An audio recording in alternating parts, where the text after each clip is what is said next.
Hello बच्चों, आज हम आप लोगों को क्लास 9th में जो हमारा विषय विज्ञान है, उस विज्ञान विषय के अंदर बेटा हमें जो 3 विषय पढ़ने होते हैं बेटा, वो हमारा क्या क्या होता है? भौतिक विज्ञान, रसायन विज्ञान और बेटा हमारा होता है जीव विज्ञान। ठीक है ना?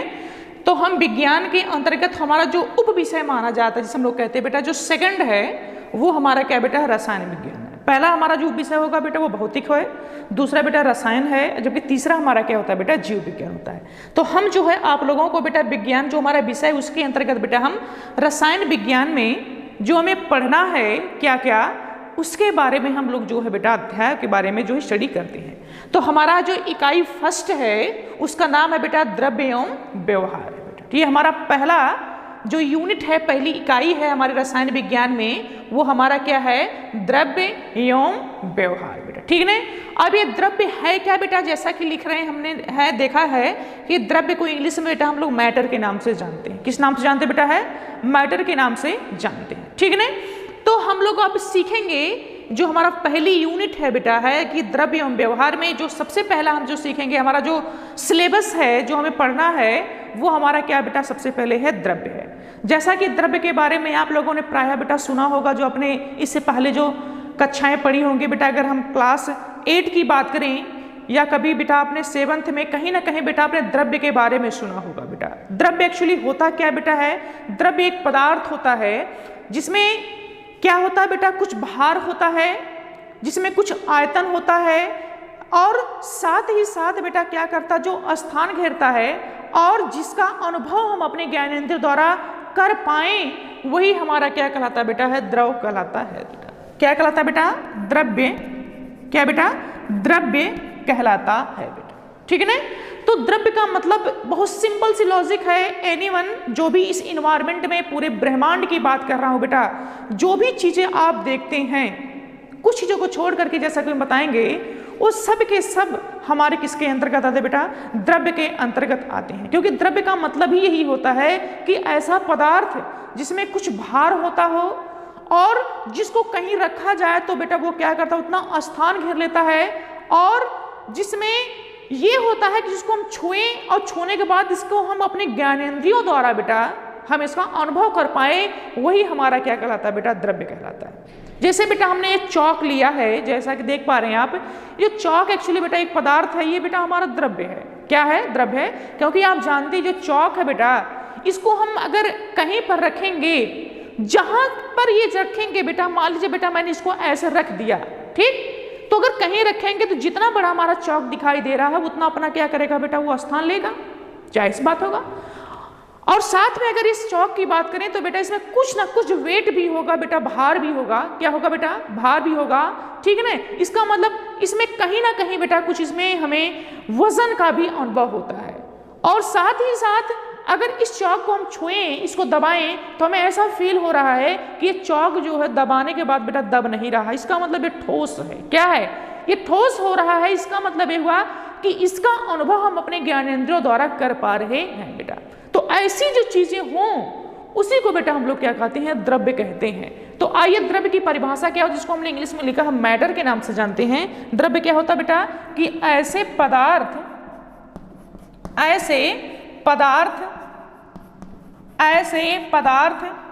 जिसमें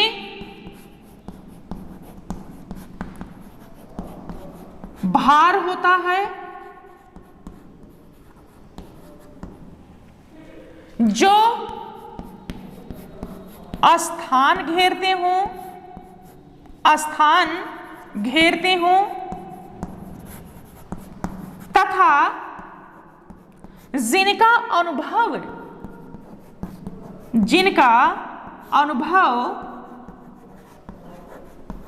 हम अपने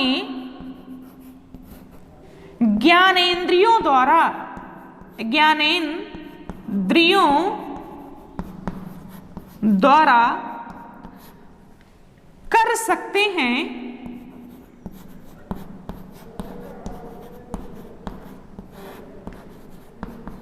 उसे क्या कहते बेटा? हम द्रव्य कहते हैं।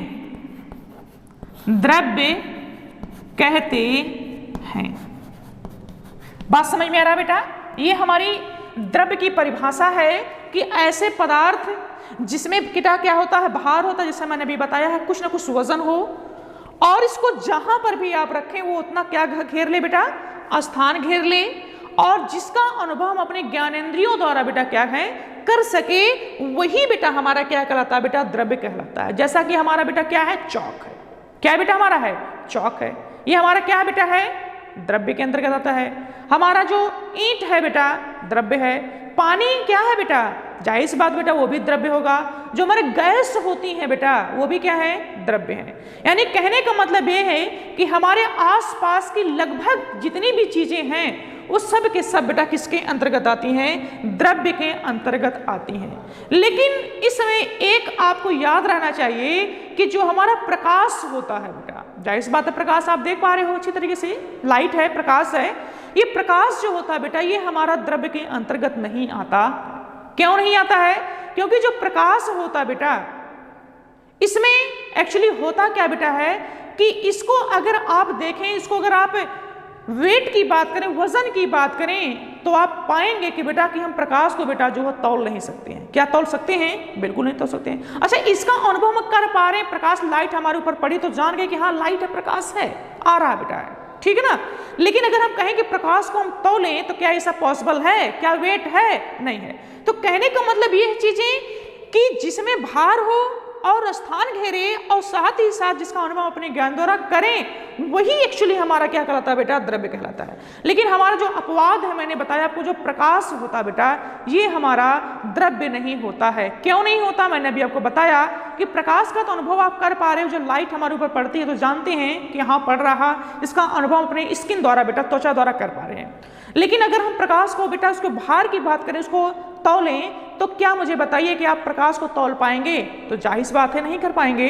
तो कहने का मतलब यही है कि ये जो चीजें हैं उसके अंतर्गत अगर हम पढ़ें, जो चीजें इतनी कंडीशन को फॉलो करें वही हमारा क्या है, द्रव्य है। और जो नहीं कर पा रहा है बेटा वो द्रव्य नहीं है। जैसे एग्जाम्पल के रूप में मैंने बताया कि इसका जो अपवाद है बेटा वो हमारा क्या होता बेटा, प्रकाश होता।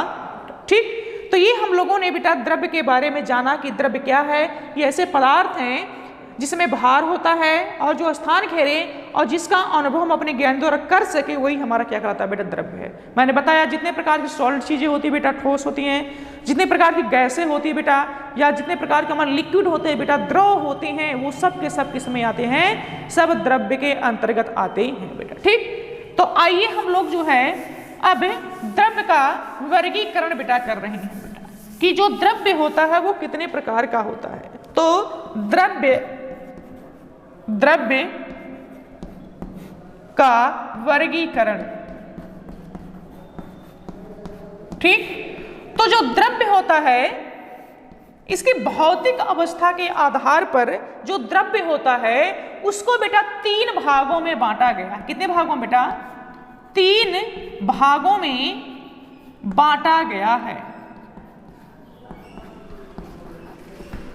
क्या मैंने कहा?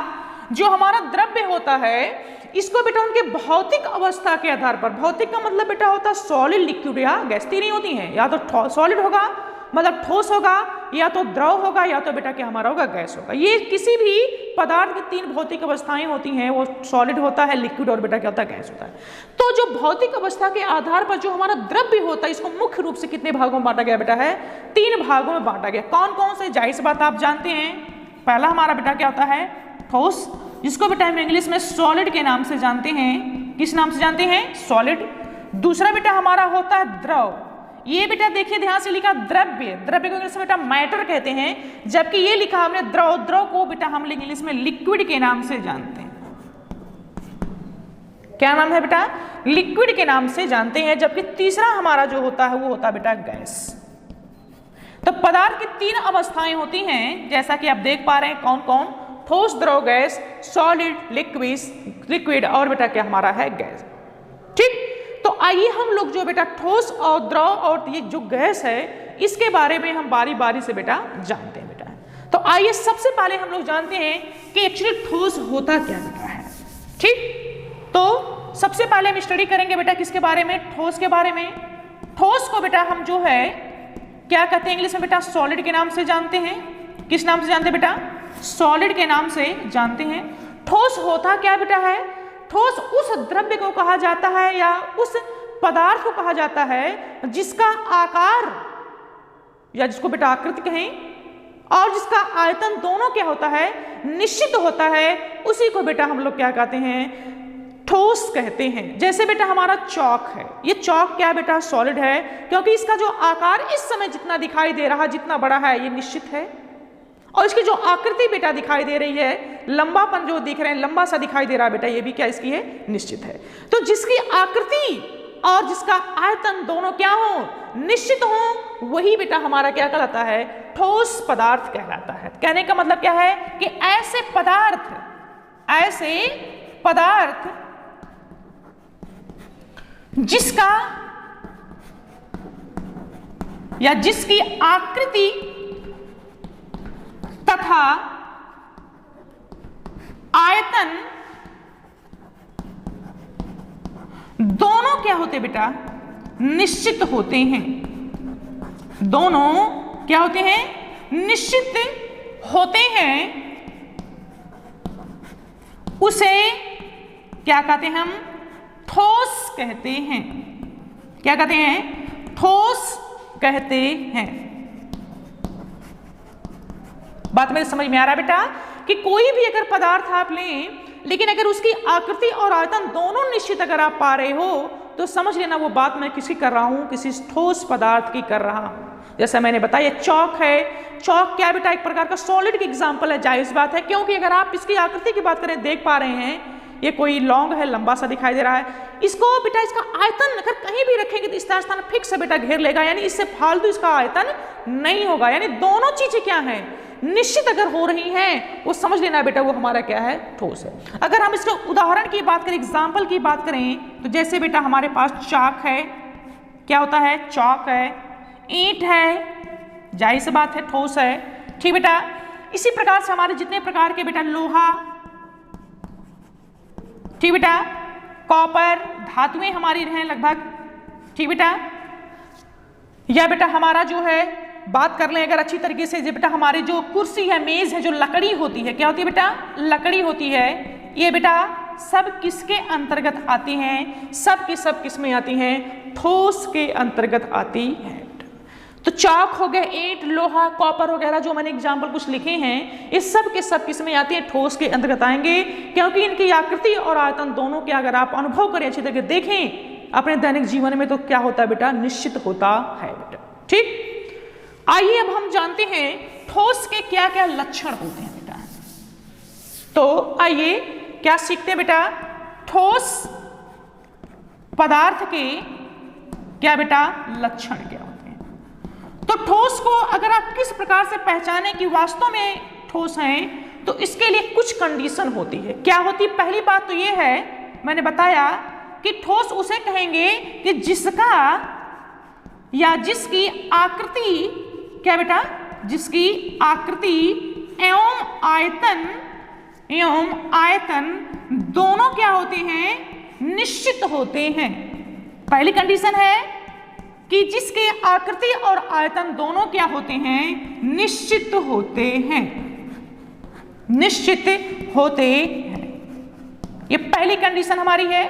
किसी भी सॉलिड की, किसी भी ठोस की जो पहली जो इंपॉर्टेंट जो फिनोमिना होती है, जो पहला प्रमुख लक्षण है, वो पहला यही होता है कि उस पदार्थ का आकृति और आयतन दोनों क्या होना चाहिए? निश्चित होना चाहिए। यानी जितना बड़ा है उतना ही बड़ा रहेगा, उसको कहीं पर भी आप रखें तो वो उतना अपना स्थान घेरेगा। यानी दोनों बातें क्या हो? निश्चित अगर हैं, तो वो किसका लक्षण होता है बेटा? ठोस का होता है। दूसरा क्या है बेटा? है कि जो ठोस पदार्थ होते हैं, कैसे पदार्थ होते हैं बेटा? जो ठोस पदार्थ होते हैं, तो ठोस पदार्थ में जो कण होते हैं, क्या होते हैं बेटा? कण कह सकते हैं। कण में हमारे बेटा परमाणु भी होता है, अणु भी होता है, और हमारे क्या होते हैं बेटा? आयंस भी होते हैं। तो ठोस पदार्थ में जो कण कह सकते हैं अच्छी तरीके से, पास होते हैं। कहाँ होते हैं बेटा? पास होते हैं। क्या मैंने कहा कि जितने प्रकार के ठोस पदार्थ हैं उनमें जो कण होते हैं, कहने का मतलब वो पदार्थ जिससे मिलकर के बना है वो एक दूसरे के बहुत ही नजदीक होते हैं, मतलब क्या होते हैं, बहुत ही पास पास होते हैं। ठीक, अगला पॉइंट बेटा क्या है कि जो ठोस होते हैं इनकी गतिज ऊर्जा, कैसी ऊर्जा बेटा, गतिज ऊर्जा, गतिज ऊर्जा कम परंतु स्थितिज ऊर्जा, स्थितिज ऊर्जा अधिकतम होती है।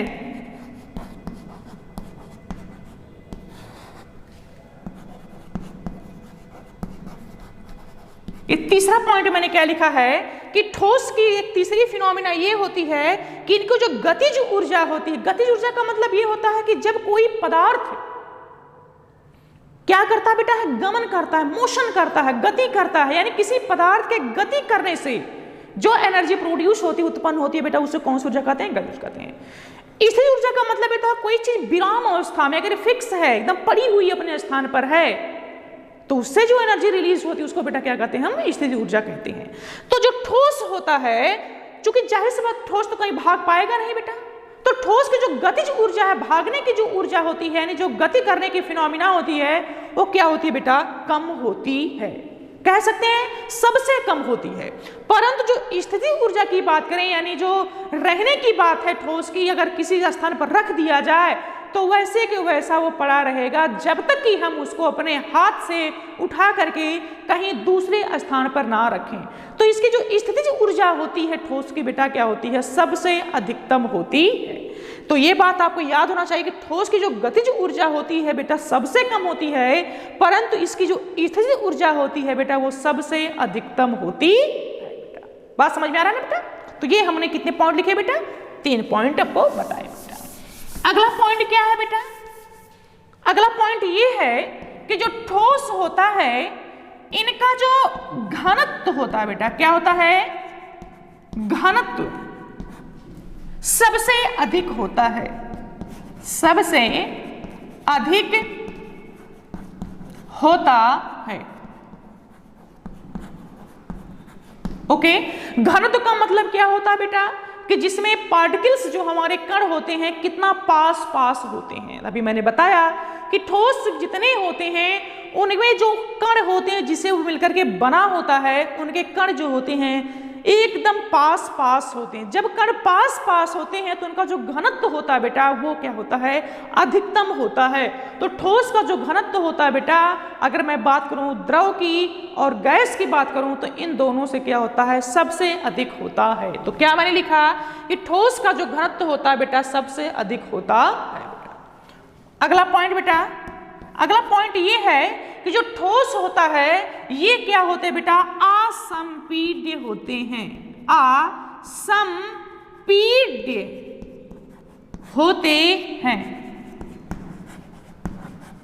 मतलब असंपीड्य का मतलब ये होता है जिसको अगर हम बेटा अपने हैंड से, अपने हाथ से, अपने उंगलियों के द्वारा इसको दबाएं तो दबाने के बाद अगर उसके रूप रंग में कोई चेंजिंग ना आए, कोई परिवर्तन ना आए, तो ऐसी बात को हम लोग बेटा असंपीड्य कहते हैं। क्या मैंने कहा, असंपीड्य का मतलब यही होता है कि किसी भी पदार्थ को अगर अपने हाथ से आप दबाइए और दबाने के बाद अगर उसके रूप रंग में, रूप का मतलब बेटा ये होता है जैसी उसकी आकृति होती है, अगर उसकी आकृति में कोई परिवर्तन नहीं हो रहा है तो वह पदार्थ पूरी तरीके से असंपीड्य होता है। तो अगर मैं इस चाक की बात करूं, अगर आप चाक को दबाइए, क्या चाक को दबाने के बाद जैसा दिखाई दे रहा बेटा इसके आकृति में, इसके आकार में कोई परिवर्तन होगा? तो आप जायज बात कहेंगे सर नहीं होगा। क्यों नहीं होगा? क्योंकि बेटा ठोस की फिनोमिना होती है कि ठोस जो होते बेटा वो कैसे होते हैं, असंपीड्य होते बेटा। मेरी बात समझ में आ रहा है बेटा? तो ये मैंने 5 पॉइंट आप लोगों को बताए हैं। जाहिर सी बात आप इन पॉइंटों को बेटा जो है याद करेंगे, समझेंगे कि ठोस के बेटा क्या क्या लक्षण होते हैं। ठीक है, अब इसके बाद जब हम ठोस को बेटा पढ़ लेते हैं, ठोस के एग्जाम्पल भी मैंने आपको बताए, इसके बाद हमारा जो सेकेंड आता है वो बेटा हमारा होता है द्रव होता है बेटा। क्या होता है? द्रव। द्रव को मैंने कहा इंग्लिश में बेटा लिक्विड के नाम से जानते हैं, क्या नाम कहते हैं बेटा? लिक्विड। द्रव का मतलब ये होता है बेटा कि जिसमें बहने का गुण पाया जाए। बहने का मतलब बेटा होता है अगर आपको इसको एक स्थान पर रख दें, वो धीरे धीरे धीरे धीरे धीरे धीरे क्या होगा बेटा? वो भाग जाएगा अपना स्थान छोड़ करके। कहने का मतलब ये होता है कि उसमें कहीं ना कहीं बेटा, जैसे पानी, जिसको अब एग्जाम्पल के तौर पर भी हम आपको बताएंगे, जिसमें बहने का गुण पाया जाता है, जिसमें कहीं ना कहीं ऐसा नया हम लक्षण पाएंगे कि जो ठोस से बिल्कुल ही बेटा क्या होगा बेटा? भिन्न होगा। तो द्रव का मतलब बेटा क्या है? द्रव का मतलब शाब्दिक अर्थ होता है बेटा कि द्रव जो वो होता है जिसमें बहने की फिनोमिना होती है, जिसमें बहने का गुण पाया जाता है बेटा। क्या होता है? अगर हम बात करें द्रव की डेफिनेशन की बात करें, द्रव का मतलब ये होता कि बेटा ऐसे पदार्थ जिनका जो आकृति होती है बेटा वो बदले, लेकिन इनका जो आयतन होता है बेटा वो क्या होता है? निश्चित होता है। कहने का मतलब ये है कि ऐसे द्रव्य, या कह सकते हैं बेटा कि ऐसे पदार्थ जिनका क्या बेटा? जिनका या जिनकी आकृति, क्या कहें हम? जिनकी आकृति अनिश्चित होती है, अनिश्चित होती है, परंतु आयतन क्या होता है? आयतन निश्चित होता है,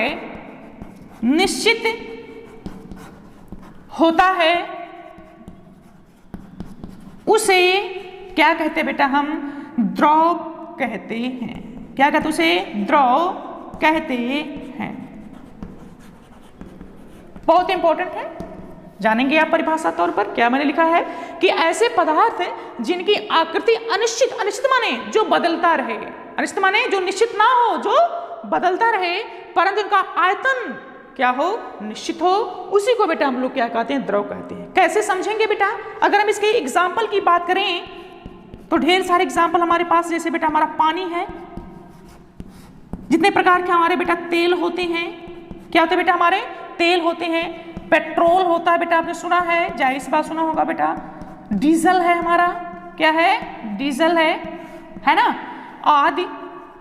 ये सब के सब हमारे जो एग्जाम्पल उदाहरण है बेटा किसके होते हैं? द्रव के। क्योंकि इनमें अगर देखा जाए, इनको कहीं भी आप रख दें तो कहीं ना कहीं आप देखेंगे बेटा धीरे धीरे बेटा ये पौड़ने लगेंगे। पौड़ने का मतलब बेटा फैलने लगेंगे, तो फैलने का मतलब बहने लगेंगे बेटा, ठीक है। तो ये जो फिनोमिना होती है किसकी होती है बेटा? द्रव की होती है। तो हम डिफिनेशन को कैसे क्लियर करते हैं, जरा इसके बारे में सीखते हैं बेटा। जैसे मान लीजिए बेटा, मैंने आपको दे दिया बेटा 1 लीटर पानी है। कितना लीटर पानी बेटा है? 1 लीटर मैंने आपको दे दिया बेटा पानी,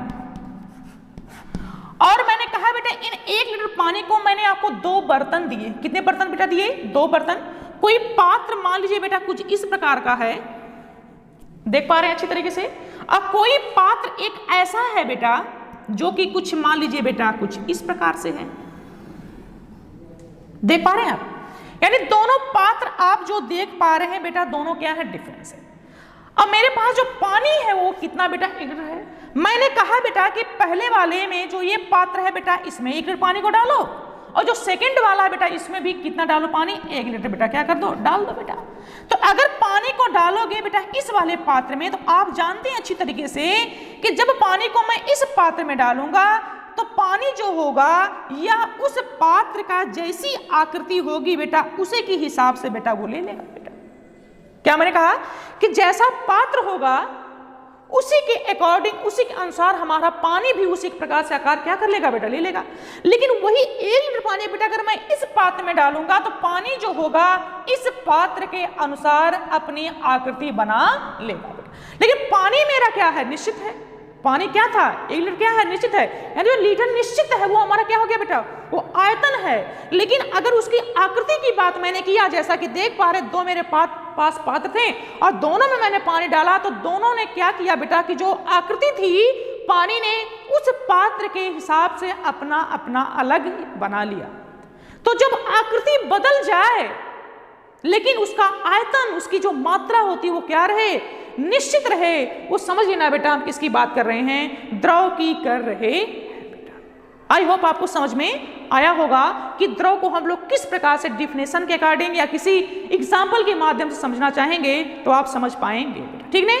अब जब हम द्रव की परिभाषा को और द्रव के एग्जाम्पल को जान जाते हैं तब इसके बाद सीखते हैं कि द्रव के क्या क्या लक्षण होते हैं। तो द्रव के क्या लक्षण है बेटा? अभी हमारा गैस पड़ा हुआ बेटा है, इसको जब आपको नेक्स्ट वीडियो लेकर आएंगे तब उसके बारे में आपको बताएंगे। तो आज का वीडियो देखने के लिए थैंक्स, धन्यवाद बेटा।